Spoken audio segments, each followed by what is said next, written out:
Ladies and gentlemen, introducing one of the most deadliest submissions in the game, the jumping heel hook. 6, 5, 4, 3, 2, 1. Are you listening? Ricky J. Sparks.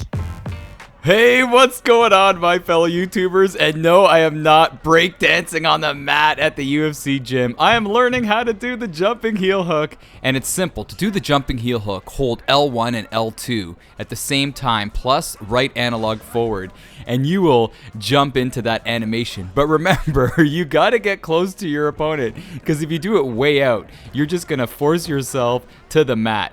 But if you can get it down, if you could lock it down, it is a very deadly submission, because as you see, it fast forwards to the last 2 dots on the submission game. Now, in a real fight, don't do it earlier on in a round when your opponent has a lot of stamina, because if you take a chance and miss, you're going to end up in the mount position at the bottom, and that's not good, man. So make sure you kind of be sneaky with it. Do it later on, maybe at the end of a round. As you see, look at Ferguson playing footsies with Barbosa. You could do it at the end of the round, or even better yet, do it when your opponent has low stamina or when your opponent's rocked. Look at this in an online match. I rock this guy. He thinks I'm going to finish him with strikes, but I go down to play footsies, and he doesn't know what's happening. He's seeing stars like it's a cartoon, people, and I'm torquing it, and he had to tap if he wants to go to the club later on that night. So it's a very deadly submission to have. I think if you're using an Ultimate Team fighter, see if you can get that card, get that skill, because it's really good. Even if you feel like the fight is not in your hands, you could always kind of go for it and take a chance. Or if you want to get the fight to the ground, you can go for the heel hook, miss, get in mount, and then get out of mount. You know what I'm saying?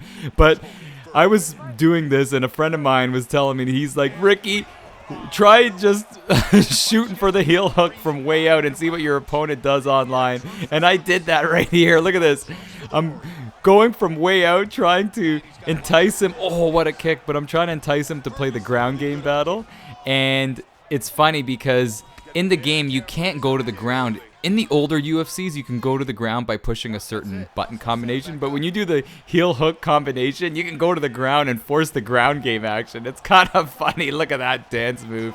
But anyhow, to recap, the heel hook is an unbelievable submission that everybody should learn. Mind you, not everybody has it. Not all the UFC fighters have it, but Tony Ferguson has it, and it's so much fun to use. Anyhow, people, that's another Fight Camp video. This is Ricky J, baby, from Ricky J Sports, and as always, You